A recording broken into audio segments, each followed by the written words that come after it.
Hasan's English হোমে আপনাদের আমি স্বাগত জানাচ্ছি।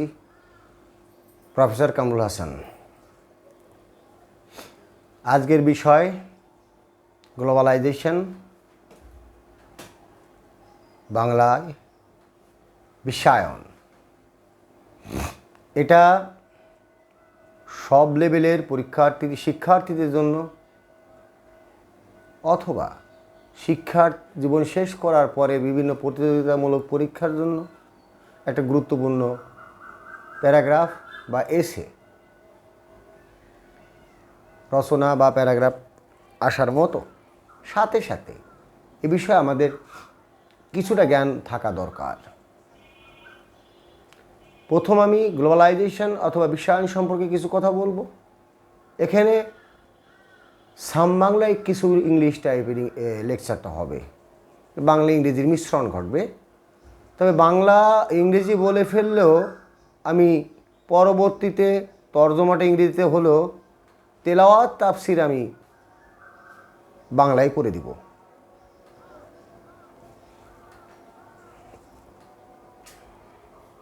প্রথম বিশ্বায়ন সম্পর্কে আমাদের একটা ধারণা নেওয়া। বিশ্বায়ন জিনিসটা কি? Globalization is world wide communication. বিশ্বায়ন আছে বিশ্বব্যাপী যোগাযোগ।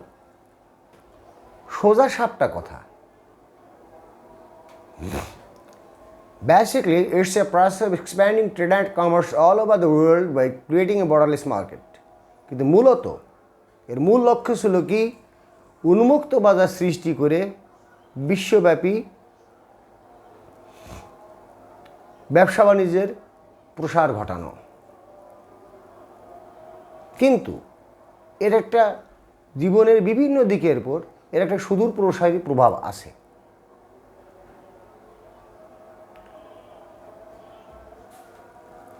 উচ্চ হাইটেক কমিউনিকেশন মিডিয়া, অর্থাৎ যেটাকে আমরা সোজা সাপটা বলতে পারি আইটি, ইনফরমেশন টেকনোলজির প্রবর্তন এবং দ্রুতযান পরিবহনের সুবিধার কারণে বিশ্ব মনে হয় যে ঘনিষ্ঠতর হয়েছে। বিশ্ব এখন একটা বিশ্বপল্লীতে পরিণত হয়েছে।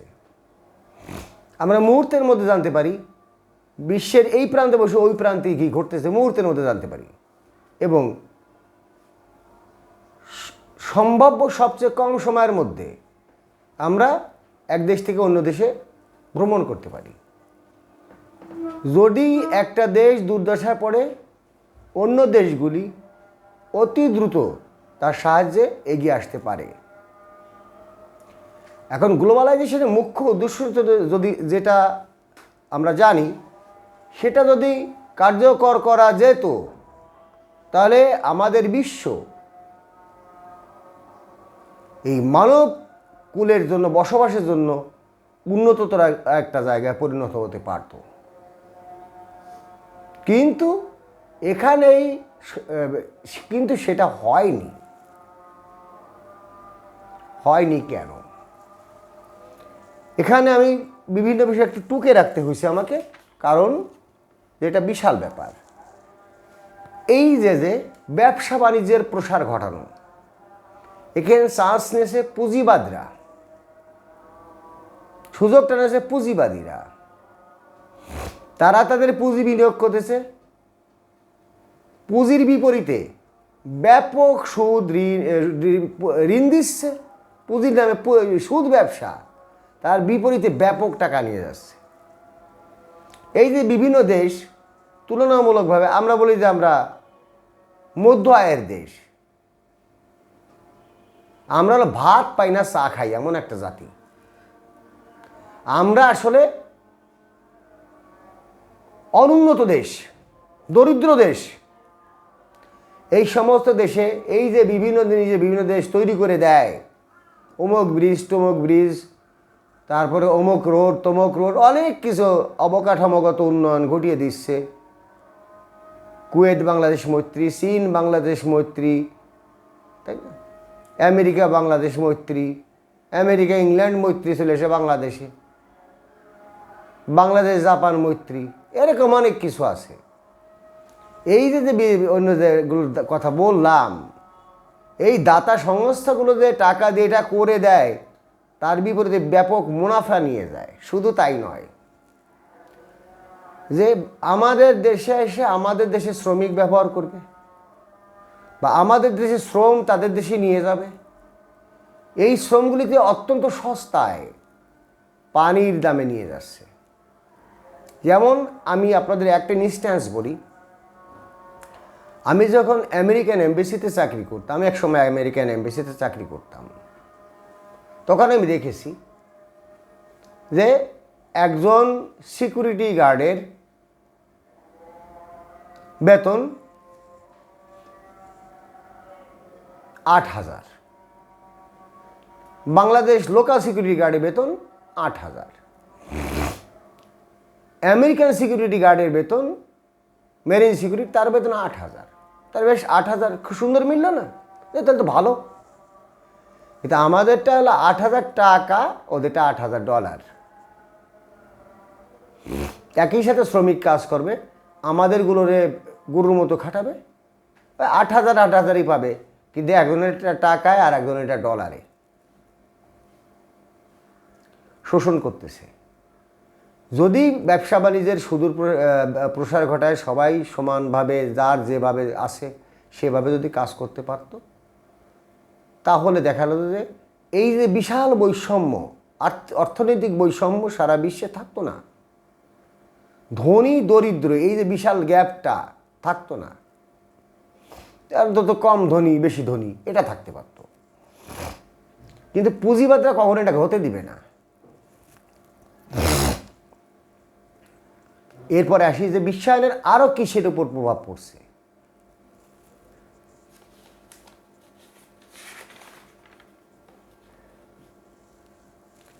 গ্লোবালাইজেশন বিশ্বায়নকে বেগবান করছে প্রযুক্তিগত উন্নয়ন।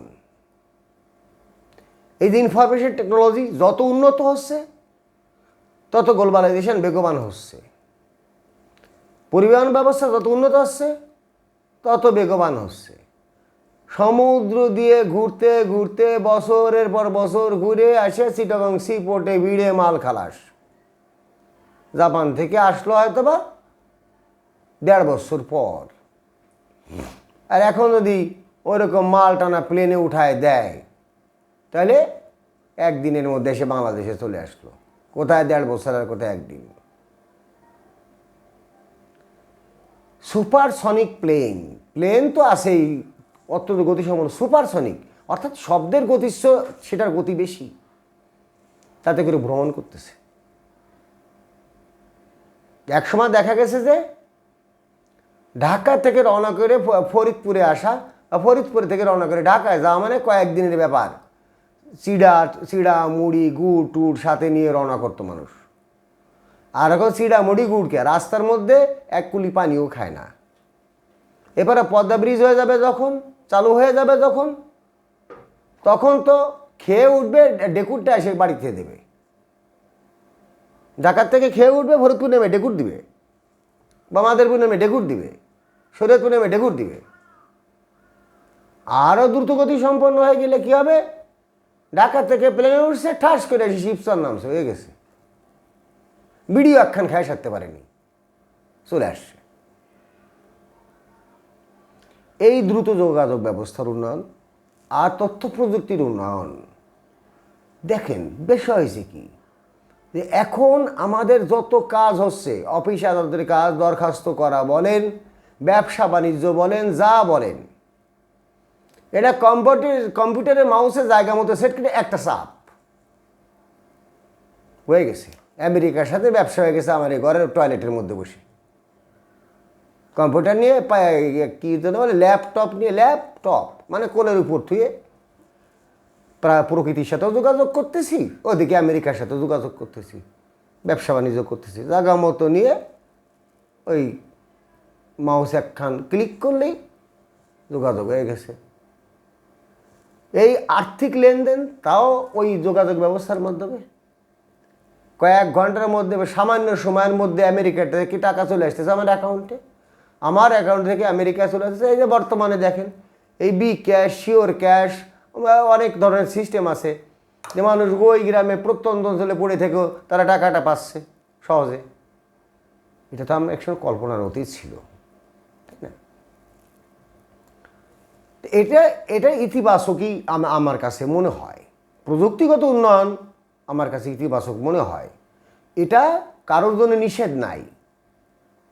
আপনি যদি একটা গণ্ড গ্রামে বাস করেন, যদি সেটা বিদ্যুতায়িত গ্রাম হয়, মাঝে মাঝে মোটামুটি হাফ টাইম বা 6-7 ঘন্টা যদি বিদ্যুৎ থাকে, সেই সময়টা ইউটিলাইজ করে যদি আপনি কম্পিউটার লিটারেসি থাকে, বিভিন্ন সাইড ডিল করতে পারেন, অনেক কাজ আপনি ঘরে বসে বসে করে হাজার হাজার টাকা মাসে ইনকাম করতে পারেন। কিছুই না, আমি তো বুঝি কম, আমার ছাত্ররা আছেন, প্রাক্তন ছাত্ররা আছেন, বর্তমান ছাত্ররা আছেন, এক ফুটফাট করে 2-4 দিয়ে এটা বার করে দেয়, ওটা বার করে দেয়, এটা এখানে, ওটা ওখানে, ওটা সেখানে। কত ইজি! এতগুলো কাগজ পাঠালাম, খালি স্ক্যান করলো আর ঢোকালো আর পাঠালো, স্ক্যান করলো আর পাঠালো, স্ক্যান করলো আর পাঠালো, হয়ে গেল কয়েক মিনিটের মধ্যে। সেই কাগজপত্র নিয়ে যখন আমরা রেডি করে সিল সাপোর্ট দিয়ে সব নিয়ে ঢাকায় যে ওদিন অফিস ধরা গেল না, বসে থেকে পরের দিন অফিসার স্যারে আসলেন, আবার উনি বসলেন মিটিংয়ে, এই ঘুরে টেরে 4-5 দিন পরে ওই বাসাই বুসই করে দেখে শুনে জমা রাখতে রাখতে 3 দিন 4 দিন 5 দিন ব্যয় করে ফিরতাম।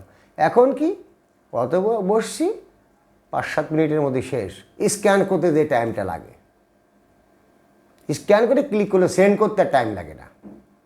স্ক্যান করে নিলে একটা ক্লিকেই সেন্ড হয়ে যাচ্ছে।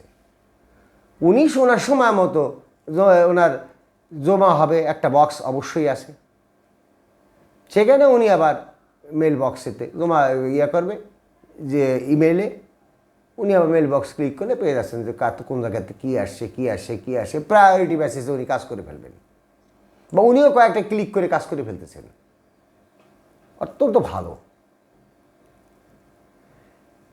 এখন এই যে গ্লোবালাইজেশান, আমরা আগে একটা কৌতুক দেখছিলাম, একটা হোটেলের সামনে লেখা রাখছে, একজন পাশে লিখে রেখে আসছে, দেখায় মুরগি খাওয়ায় ডাইল।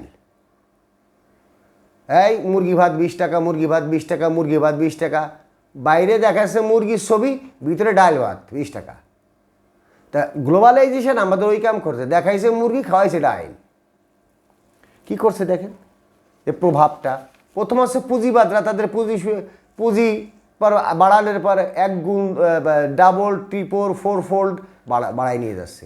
এদিকে দরিদ্ররা এই যত বাড়তেছে, আমি যখন ছোট প্রাইমারি স্কুলে পড়ি, তখন একজন লেবার বাংলাদেশ থেকে গেল, চোর ছিল, আমাদের এখানে একজন চোর ছিল, সে গেল কুয়েত, জলিল চোরারে কুয়েত পাঠালো তার ভাই। সে তৎকালীন আমলে, আমি যখন প্রাইমারিতে পড়ি, তখন 80 দশকের আগে,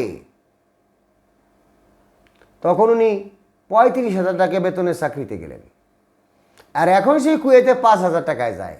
তাহলে দেখেন আমাদের শ্রমিকের দাম কোন জায়গায় কমায় নিয়ে গেছে।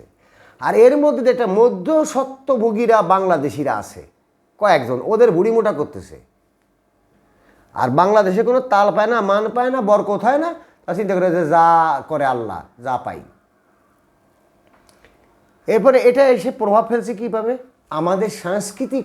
দেখেন আমাদের সংস্কৃতি আমরা খালি গান বাজনাকে বুঝি না, পোশাক আশাক, খাওয়া দাওয়া, সামাজিক রীতি নীতি, ধর্ম কর্ম সবই সংস্কৃতির মধ্যে পড়ে। এখন এই বিশ্বায়নের ফলে দেখেন ঘরের ভাত মাংস এগুলো রোসে না, আমরা অনলাইনে অর্ডার দিয়ে দিই, চাইনিজ, থাই, পিঠাপুলি খাওয়ার দেশের মানুষ আমরা। সেই পিঠাপুলি আমরা অর্ডার দিয়ে আনি না, আমরা আনি কি হামবার্গার, হটডগ, পিৎজা, ঝাড়ু, মুগুর, এইগুলো আমরা অর্ডার দিয়ে এনে খাই, পিঠাপুলি খাই না। দেখেন এই ফাস্টফুডের দোকান দেন, লাইন ধরে 20টা চলবে, কিন্তু পিঠাপুলির দোকান দেন একটা কোনো মতো চলতে পারে, কিন্তু ওটা হচ্ছে বিশেষ দিনে বাঙালিত্ব জাহির করার জন্যে। পয়লা বৈশাখে লাল পেড়ে শাড়ি পরে, বসন্ত ওই হলুদ শাড়ি বা বাসন্তী কালার শাড়ি পরে কোনো এক উপলক্ষে পরে ওই দিনই, কিন্তু পরের দিনই ওই মেয়েরে দেখা যাবে কি জিন্স খাটো জিন্স জম্মের টাইট, তাও কোমরের থেকে খানিক নিচে, আর টপস একটা পড়ছে নাভির থেকে খানিক উপরে, এক হাসি দিছে টপস মাথায় উঠে গেছে, কিংবা জিন্সের প্যান্ট নাই। এই হলো পোশাক আশাকের অবস্থা। তারপরে কেদার আলীর ছেলে, এই কেদার আলী হয়তো বা করতো কি, কাদার মধ্যে দিয়ে মাছ ধরতো বলে কেদার আলী নাম থুয়ে দিছে, কাদার টিপে টিপে মাছ ধরতো। কেদার আলীর ছেলে এখনও দাঁত মুখ ব্রাশ করা শেখে নেই, সে প্যান্ট পরছে হাঁটুর কেবলই বরাবরের একটু নিচে সিঁড়া গোড়া, আবার এদিক দিয়ে এদের সিঁড়া গোড়া পরে মাজা বেহা করে এক দোকানের সামনে দাঁড়ায় চা খাচ্ছে, আবার এনে সুক্কা একটু দাঁড়িয়ে রাখছে, চুল মনে হয় কি যে ছিঁড়ে ভুড়ে টাইনে টুনে, তারপরে একটু শিয়ালের লোমাইনে মাথায় লাগায় লোকে দাঁড়ায় দিচ্ছে বেহাতেরা হয়ে, এনদে বয়লা, হাত কানে দুল, নাকে ফুল, হাতে বয়লা দিয়ে টিয়ে ছেলে একটা ডিজাইন করছে। এদিকে মেয়েরা চুল কাটাচ্ছে ছোট করে চুল কাটিয়ে ওদের রঙায় ফঙায় জিন্স টপস টি শার্ট পরে যখন হাঁটে, তখন আমার এক বন্ধু একবার বলছিল ঢাকা বিশ্ববিদ্যালয় ওরকম একটা মেয়েকে দেখে গেছে, মামা is he a she or she is a he. ওইটা মেয়ে না পুরুষ নিয়ে বড় সন্দেহ পড়ে যাওয়ার অবস্থা।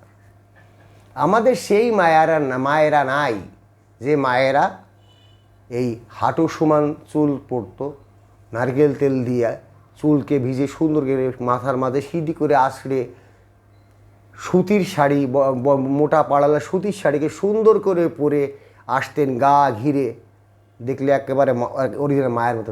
এগুলো এখন রেয়ার প্রজাতির প্রাণী হয়ে গেছে। এখন দেখলো থুতরে বুড়ি চামড়া, উনি আটে চামড়া জ্বলে, উনি আটে গোস্ত জ্বলে, উনিও সেলার কামিজ পরে পারলে ঘরের মধ্যে টি শার্ট, আবার কী জন্য বানিয়েছে জানি, ওই যে ডিভাইডার সহ হাইওয়েওয়ালা একটা পোশাক পরে, কি নাম দিয়েছে, প্লাজো নাকি, হাইওয়ে একটু ডিভাইডার আছে, এই প্লাজো এইগুলো পরে ঘরের মধ্যে ওই বুড়ো ভিডিও এখন টি শার্ট আর ওই পরে রকশক করে কোনটা বুড়ি, কোনটা ছুড়ি, কোনটা মা, কোনটা বাপ, কোনটা খালাতো ভাই, কোনটা চাচাতো ভাইকে বোঝার কাদা নাই, সব কারে কিডা ধরে ধুলায় অন্ধকার। এ সবই গ্লোবালাইজেশনের প্রভাব, ওয়েস্টার্ন প্রভাবটা চলে আসতেছে, ওয়েস্টার্ন খাবার দাবার, ওয়েস্টার্ন পোশাক, ওয়েস্টার্ন ফ্যাশন চলে আসতেছে। এই যে আমি যে এই যে লেসটা গলায় বাঁধছি, এটা ওয়েস্টার্ন। ইংরেজরা এই যে শাড়ি গেলে লেসটা কিন্তু আমাদের গলায় ঝোলায় থেকে গেছে। এই যে ইন করে পোশাক পরছি ওনাদেরই। তারপরে হাত দিয়ে খাওয়ার কি মজা, কাঁটা চামচ দিয়ে ইলিশ মাছ পারলে বাবা পাতলা ডাইল খা দিয়ে কাঁটা চামচ দিয়ে, তাও দেখলে শুরু করছে একটা পাতলা ডাইল কাঁটা চামচ দিয়ে খাওয়া শুরু করছে। সেই যে ট্যাংরা মাছ, পুঁটি মাছ, বেলে মাছ বিভিন্ন সাথে ম্যাশ করা তরকারি দিয়ে চচ্চড়ি করে রান্না করা, তারপরে ওই পালান থেকে ছিঁড়ে আনা শাক সবজি রান্না, তখন একটু আলু ভর্তা খাওয়ার জন্য কী লোভ লাগতো ছোটোবেলা, ওগুলো আর নাই।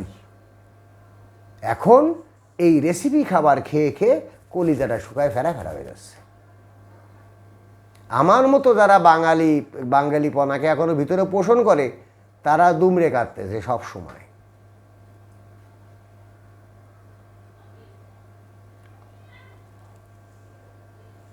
খাওয়া দাওয়া, আসেন গান সঙ্গীতে পল্লীগীতি, ভাটেলে, ভয়া, মুর্শিদি, জারি, সারি, মারফতি, কত গান ছিল। আমরা ছোটোবেলায় দেখছি এই হাড়ি পাতিলি পিঠে একজন গান গাছে কুব্বাদ আলী, রাত ভরে সমানে গোল হয়ে বসায় সবাই দেখতেছে। একটা যাত্রাপালা, শীতকালে মাঝে মাঝে যাত্রাপালা হতো দেখার জন্য, আহারে পালায় ছেলে একদিক দিয়ে গেছে, পালায় বাপ আর একদিক দিয়ে গেছে, হঠাৎ করে সামনাসামনি হয়ে গেছে, তখন ওই যাত্রাপালা একজন নাচ দিতেছে একটা মেয়ে দেখার জন্যে, ওইটুকু দেখার জন্যে কি আনন্দ, ওইটুকু যার সারা রাত ভরে যাত্রাপালা। রেডিওতে সপ্তাহে 2 দিন গান সঙ্গীত অনুষ্ঠান হতো, তার জন্য যে বাড়িতে রেডিও থাকতো উঠানে মানুষ ভরে যেত, পল্লীগীতি, ভাটিয়ালি, ভাওয়া এই সমস্ত। এখন সেইগুলো কি করতেছে ওয়েস্টার্ন আর্টস ব্যান্ড। প্রথম ওয়েস্টার্ন যন্ত্রপাতি আইছে, প্রথম দিকে অত ইয়ে ছিল না, আস্তে আস্তে ওয়েস্টার্ন স্টাইলের সুর টুর এনে একটা ফিউশন ঘটিয়ে একটা বিশেষ গান বানাইছে। শচীনদেব বর্মনের গান, তুমি এসেছিলে পরশু কাল কেন আসেনি। আপনারা ইউটিউবে সার্চ দিয়ে দেখেন শচীনদেব বর্মন নাকি সুরে গান গান, ওই গান নকল করা কারো বাপের সাধ্যি নাই। সেটা পার্থ বড়ুয়া উনি আবার ব্যান্ডে গাইছে। ওরে জুতা খুলে মোজা দিয়ে পিটানো উচিত, হারামজাদা কোথাকার। এই এখন কিন্তু রিমিক্স মুজিব পরদেশির গান দে এখন বানায় বেলাইছে, অন্যভাবে নিয়ে গেছে। সোনা দিয়া বাঁধায় আসি ঘর। আপনারা এই গানেই সার্চ দেন মুজিব পরদেশি নাম দিয়ে, দেখেন উনি কীভাবে গাইছেন। উনি হচ্ছে মূল শিল্পী। মুজিব পরদেশি একবার এদের ব্যঙ্গ করে একটা অনুষ্ঠানে গায়ে দেখাই দিয়েছিলেন যে বর্তমান ছেলেমেয়ে আমাদের গানকে কী করতেছে। কবে না রবীন্দ্রসঙ্গীত নজরুল গীতিকে ব্যান্ডের সুর দিয়ে গাওয়া শুরু করে দেয়। ও হ্যাঁ করছিল, এটা ব্যান্ডের মাকসুদ করছিল। মেলায় যায় রে যে গানটা আপনারা শোনেন প্রত্যেকটা পয়লা বৈশাখে, এই গানের মূল শিল্পী হলো মাকসুদ। ঢাকা বিশ্ববিদ্যালয়ে আমার একবার সিনিয়র ছিল, কিন্তু আমার সাথে বন্ধুত্ব থাকার কারণে তুমি সম্পর্ক ছিল। এই মেলায় যাইরে গান দিয়েই মাকসুদ উঠে যায়। মাকসুদে একবার রবীন্দ্রসঙ্গীতকে ব্যান্ডের সুরে গাইয়ে সমস্যায় পড়ছিল, যদিও পরে সারায় ছড়ায় গেছে। যদি সব গানকে রিমিক্স করা যায় রবীন্দ্রসঙ্গীতকে কেন করা যাবে না। সুতরাং সেই বাবুরাম সাপুরে কোথা যাস বাপুরে আমরা পড়ছি ছড়া। ও মা ঢাকা বিশ্ববিদ্যালয়ের এই কনসার্টে কোন ব্যান্ড জন্য আসছে, ওটা ব্যান্ডের গান। কোন দিক যাবেন ভাই? স্বকীয়তা বলতে প্রত্যেকটা দেশ তাদের স্বকীয়তা হারাচ্ছে।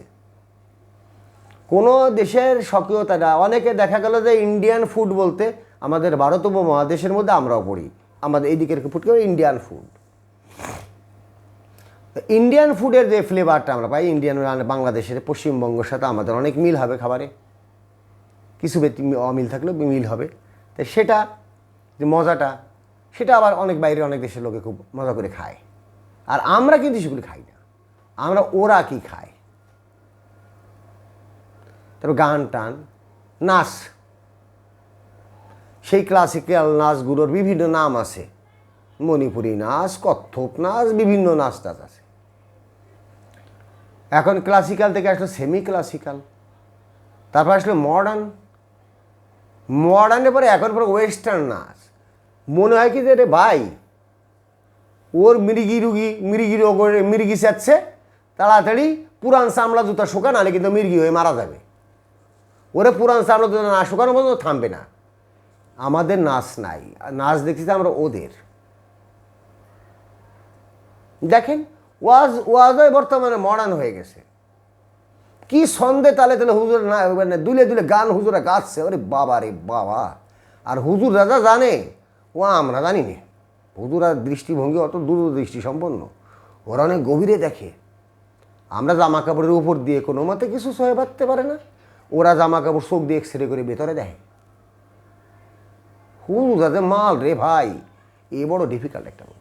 এটাও গ্লোবালাইজেশনের কারণে হচ্ছে। এটা গ্লোবালাইজেশনের কারণে বিভিন্ন দেশ তাদের স্বতন্ত্র বৈশিষ্ট্য হারাতে বসছে। সালাম আদাব লেয়াজ যেটা ছিল সমাজে, এখন একটা ছাত্র এই পরীক্ষা দিয়ে চলে গেল, 2021 সালে এতবার চলে গেছে পরীক্ষা দিয়ে। এটা ফিরে আসছে ঢাকা কদিন কোচিং করে, এরকম তেড়া ব্যাকা হয়ে স্যার ভালো আছেন হাত বাড়ায় হ্যান্ডশেক করতে আসে। এটা মডার্ন কালচার, মড কালচার। এত মড হইতে কবে যে মড করে যাতে ভেঙে যাবে। বাংলাদেশে বাঙালিত্ব বলতে কিচ্ছু নাই, শুধু কয়টা দিবসে বাঙালি সাজে, কয়টা দিবসে বাঙালি সাজে।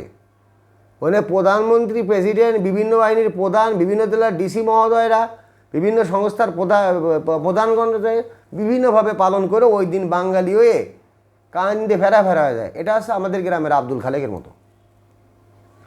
বাকি যে চাষা রে চাষা, উনি মাঝে মাঝে কবিতা টবিতা লিখতেন, নট ব্যাড। আমি কিন্তু গ্লোবালাইজেশনকেই নেতিবাচক দিয়ে তুলে ধরার জন্যে কিছু উদাহরণমূলক কথা বলতেছি। এটা আবার আপনারা ধরেন না। মূল কথাটা খেয়াল রাখতে হবে যে আমাদের সাংস্কৃতিক আগ্রাসন ঘটতেছে। প্রত্যেকটা দেশ তার স্বকীয় সংস্কৃতি হারাচ্ছে, সেটার উপর কথা হচ্ছে। তা খালেক চাচা বলতেছে বাজান কয়েক যে একটা কবিতা লেখবো 2-3টা, শেখ হাসিনার কাছে যদি একবার বঙ্গবন্ধুর কথাকে পটানো যায় তার লেগে জীবনে আর কিছু করেই খাওয়া লাগে না। তাহলে কাকা কবিতাটা 2টা লেখছে, একটা লিখছে তো 2 লাইন শোন। কাকা বলেন, সুখ যে আমার হারিয়ে গেছে 75-এর ঝড়ে। বাজান রে কবিতার টান দিয়ে কাইন্দে ঠাস করে পড়ে 3-4 কলস পরিমাণ কাইন্দে দেবো। দেই শেখ হাসিনা কত দে না গলে, একবার যদি কাকা গলাইতে পারছি রে চাচা, তাহলে মোটামুটি আমার মতো খালেকতে যদি ঘর বাড়ি করে টেটে কিছু জায়গা জমিন দিয়ে কিছু ক্যাশ টাকা টুকু দেয় আর কি, ওই দিয়ে ভাঙাচোরের মুদির দোকান দিয়ে খাবো। দেখেন এই বিশেষ বিশেষ দিনগুলিতে বিশেষ বিশেষ ব্যক্তিদের জন্মদিনগুলিতে আমরা বাঙালি সাজি, আর বাকি সবাই আমরা A to Z, প্রজাতন্ত্রের পরিচালক থেকে প্রজাতন্ত্রের সর্বনিম্ন প্রাণীটি সবই কৃষ্টি কালচারে যে যার মতো করে নন বেঙ্গলি, বাঙালি না। ওই বিশেষ বিশেষ দিনগুলিতে বাঙালি। আমাদের শুরুতে ভেজাল 21শে ফেব্রুয়ারি আমাদের ভাষা দিবস। ওই সময় একটা বাংলা মাস ছিল না, নিশ্চয়ই বাংলা মাসের তারিখ ছিল, সেদিনটা তো আনি নেই। 16ই ডিসেম্বর বিজয় দিবস, কে অন্য দিন আনা যায়নি? যে ওরে ব্র্যাকেটে লিখতে পারতো এত বাংলা টেলিটিভটা দিয়া, বাংলা একাডেমি, ওই একাডেমি আছে ইংরেজি শব্দ। দেখেন আমাদের সব জায়গায় দিতে যে আমরা বাঙালি সাজতে পারিনি, আমরা বড় কাঙ্গালি রে। আমাদের নিজস্ব মালামাল বলতে কিছু নাই। মনে করো যে একটা চৌবাচ্চার 4 ফুটো আছে, 1 ফুটো দিয়ে পানি ঢোকে আর 3 ফুটো দিয়ে বেরিয়ে যায়, কতক্ষণ চৌবাচ্চাটি ভরবে? পাটিগণিত অঙ্ক।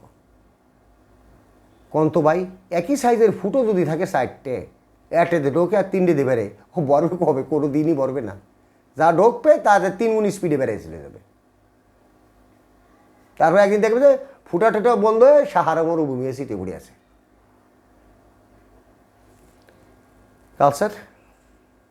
এরপরে দেখেন ইংলিশে কি 12টা বাজছে। আমাদের তো মেনলি ইংলিশ রিলেটেড চ্যানেলটা আসে, কিন্তু আপনাদের বিশ্বায়নটা দরকার, সেটা আমি ফিনিশিংয়ে বলবো ক্লিয়ারলি গুছিয়ে। এবার আসেন ইংলিশ। এই যখন বিশ্বায়নটা মোটামুটি এস্টাবলিশড হয়ে গেল, তখন এই বিশ্ব যোগাযোগের জন্য একটা কমন ভাষার দরকার হলো। বিভিন্ন কারণে সেই ভাষার মর্যাদা পেয়ে যায় ইংরেজি। কেন? প্রথম দেখেন যে আমাকে দুটো সাতটা পয়েন্ট। ব্রিটিশদের কলোনাইজেশন, ব্রিটিশদের ঔপনিবেশিক সাম্রাজ্যবাদের কারণে ব্রিটিশরা কী বলতো, the sun never sets in the British Empire. British সাম্রাজ্যের সূর্য কখনো অস্ত যায় না। অর্থাৎ সারা বিশ্বে তাদের সাম্রাজ্য ছড়িয়ে পড়ছিল, এক জায়গায় সূর্য অস্ত গেলে আর এক জায়গায় উদিত হচ্ছে। সূর্য তো ঘুরতেছে, ঘুরতে ঘুরতে একটা না একটা সাম্রাজ্যে যাচ্ছে। সারা বিশ্বেই ইংরেজি চলত। আর আইটি, তথ্য প্রযুক্তির উন্নয়নের ফলে আইটির ভাষা ইংরেজি, এটা আমেরিকান ইংরেজি, এটা ব্রিটিশ ইংরেজি না। আমরা কম্পিউটারে ইংরেজিটা পাই, ওটা আমেরিকান ইংরেজি। দেখবেন বানানে তফাৎ আছে, প্রোনাউন্সিয়েশনে উচ্চারণে তফাৎ আছে। এখন বিশ্বের বলে সারা বিশ্বে ইংরেজি ছড়াই গেছে। কোনো দেশে এক ভাষায় কথা বলে, কোনো দেশে 2 ভাষা, কোনো দেশে 3 ভাষা। সব দেশেই এই এক ভাষী, 2 ভাষী, 3 ভাষী, এই যত ভাষাভাষী বলুক, ইংরেজি ভাষা বলার লোকের সংখ্যা সবাইকে ছাড়িয়ে অনেক উপরে চলে গেছে। কারণ দেখেন বাংলাদেশে বাংলা ভাষা, যে কিছু কিছু উপজাতীয় ভাষা আছে, ঠিক আছে, সেটা বাদ দিয়ে দিলাম, বাংলা ভাষা আর ইংরেজি। বাংলা ভাষা হলে আমাদের সাথে ইংরেজি শিখতে হচ্ছে যারা একটু লেখাপড়া করতেছে। ইন্ডিয়ায় হিন্দি রাষ্ট্রীয় ভাষা, তারপরে প্রাদেশিক ভাষা দুটোতে শিখতে হবে, সাথে ইংরেজি শিখতেছে। এখন এরকম প্রত্যেকটা দেশেই যে নিজের ভাষার পাশাপাশি ইংরেজি ভাষা শিখতেছে, তাহলে সারা বিশ্বে যে কোনো এক ভাষার সাথে তুলনা করতে গেলে ইংরেজি ভাষাভাষীতে সারা বিশ্বে সংখ্যা অনেক বেশি। এখন যত বেশি লোকে ইংরেজি বলতেছে, ইংরেজির ভ্যারাইটি তত বাড়তেছে। আরেকটা লেকচারে বলছিলাম ওই যে বাংলাদেশে ব্যাংলিশ, ওই ইন্ডিয়ায় ভারতে ভ্যাংলিশ, পাকিস্তানে প্যাংলিশ, শ্রীলঙ্কায় স্যাংলিশ, তাই না, ভুটানে ভুমলিশ, নেপালে নেতালিশ, এরকম নানা পদের ইংরেজি, মানে নানা যত দেশ তত ভ্যারাইটির ইংরেজি। এখন এটা যে ইংরেজি এখন চলতেছে, এটা ব্রিটিশ ইংরেজিও না, আমেরিকান ইংরেজিও না, সব কিছু বাংলাদেশ ব্রিটিশ আমেরিকান মিলায় একটা খিচুড়ি ইংলিশ। এদের বলছে global English is neither British nor American, rather it's bad English. Global English British ইংলিশও না, আমেরিকান ইংলিশও না, এটা বিশ্রী পদের একটা ইংরেজি। ইংরেজি ভাষারও, যার কারণে বিভিন্ন চ্যানেল সুযোগ নিয়ে দিতেছে। বাস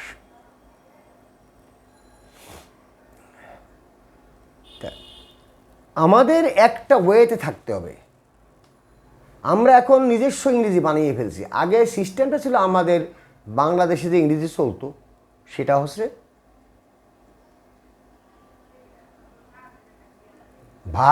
ব্রিটিশদের থেকে নিয়েছিল ইন্ডিয়ানরা, কেন আগে ইন্ডিয়ানরা ইংরেজি শিখছে, সেখান থেকে শিখছে বাঙালিরা। কেন তখন এই যে এখানে উঁচু বনে ব্রাহ্মণরা যে জমিদার টমিদার ছিল, এরা জাত যাবে, খ্রিস্টান হয়ে যাবে মনে করে ইংরেজি শিখতে দিত না। আর মুসলমান তো মহা মুসলমান, ওরে বাবা, খ্রিস্টানদের ভাষা শেখা যাবে না, তাহলে খ্রিস্টান হয়ে যাবে। ভাষা শেখার, যে কোনো ভাষা শেখা কোনো বাধা নাই, যে কোনো দেশে ভাষা শেখা যায়। আমাদের ভাষাটা, আমাদের ইংরেজিটা ছিল ইন্ডিয়ান ইংলিশ। ইন্ডিয়া তার অবস্থানে টিকে আছে, ইন্ডিয়া কিন্তু নড়ে নেই। আমাদের আগে বলতো কি ডাইভোর্স, তালাক, ইন্ডিয়াটা এখনও ডাইভোর্স বলে, পশ্চিমবঙ্গের লোক তো বলেই। আমাদের দেশে এখনো কিছু উচ্চারণ ডিভোর্স। আগে বলতো সব জায়গায় আমরা বা ইন্ডিয়ানরা মাইথোলজি, পশ্চিমবঙ্গের লোক মাইথোলজি এখনও বলে, আমাদের এখানে গেছে মিথোলজি। আমরা আবার একটু বেশি আগাচ্ছি, বাঙালির মতো করে ইংরেজি শিখতেছে। একই লেখার মধ্যে ব্রিটিশ বানান আমেরিকান বানান মিলাই লিখে দিচ্ছে, একদিক যা না, যে দিক মন চায়। এখন হচ্ছে বিশ্বায়ন হচ্ছে কি, যে আমি এবার আপনাদের সাথে শেষ করি যে বিশ্বায়ন হচ্ছে বিশ্বব্যাপী যোগাযোগ। এর মূল লক্ষ্য ছিল ব্যবসা বাণিজ্যের উন্নতি, উন্মুক্ত বাজার সৃষ্টি করে সারা বিশ্বে ব্যবসা বাণিজ্যের প্রসার ঘটানো। জীবনের বিভিন্ন দিকের উপর প্রভাব ফেলছে। উচ্চ প্রযুক্তি অর্থাৎ ইনফরমেশন টেকনোলজি, তথ্য প্রযুক্তি এবং দ্রুত পরিবহন ব্যবস্থার কারণে পৃথিবী ঘনিষ্ঠ হয়ে গেছে। আমরা এখন মুহূর্তের মধ্যে জানতে পারি পৃথিবীর সুদূর প্রান্তে কী ঘটতেছে এবং যে কোনো দেশে মুহূর্তের মধ্যে ভ্রমণ করতে পারি। পৃথিবীর দেশগুলো এখন একটা এলাকার একটা গ্রামের বিভিন্ন বাড়ির মতো। এখন পরস্পরের সুখ দুঃখ নিকটতম প্রতিবেশীর মতো ভাগাভাগি করতে পারি। একটা দেশ যদি দুর্দশা পড়ে, অন্য দেশগুলো দ্রুত তার সহযোগিতা এগিয়ে আসতে পারে। এই বিশ্বায়ন প্রক্রিয়ার মাধ্যমে যদি বিশ্বায়ন প্রক্রিয়াটা উপযুক্তভাবে কাজে লাগাতে পারত, তাহলে বিশ্বটা বসবাসের জন্য শ্রেষ্ঠতর জায়গা হতে পারত। কিন্তু ওই পুঁজিবাদরা এটা 12টা বাধা দিচ্ছে। ওই ন্যূনতম ধনীরা অধিক ধনী হচ্ছে, ধনীদের ভুড়িওয়ালার ভুড়ি আরও তেলতেলা হচ্ছে, সীমাওয়ালার প্যাট একসময় দেখলে প্যাটের চামড়া আর পিঠের চামড়া মিলে এক জায়গা হয়ে গেছে, সে অবস্থা হচ্ছে। পুঁজিবাদরা এটা হতে দিবে না। আমরা জাতীয় সংস্কৃতিকে হারাচ্ছি, আমরা ইংরেজি পড়ব, কোন দিক যাব না যাব সেই দৃষ্টি হারাচ্ছি। আমরা সব কিছু হারায় খোয়ায় দরিদ্র দেশ হিসেবে আমাদের সম্পূর্ণ সক্রিয়তা বিচ্ছিন্ন হয়ে পড়ছি। আপনাদের কোনো প্রশ্ন হলে পরে করবেন। আপনারা যদি চান আমি এটাকে আমার কথাগুলো চলে যায় একটা রাইটিংয়ে কীভাবে আসতে পারে, পরপর আমি ইংরেজি বাক্যগুলো বলে দিতে পারি যাতে ওখানে আসে। এখন আমি কিছু টেকনোলজি আমার বাড়তেছে, আরও ভালো ভালো দিতে পারবো ভালো করে। আপনারা কমেন্ট বক্সে লিখবেন, আশা করি দেখবেন। আশা করি যে খুব খারাপ আপনাদের লাগেনি। আজকে এখানেই শেষ করছি। আপনাদের সবাইকে ধন্যবাদ।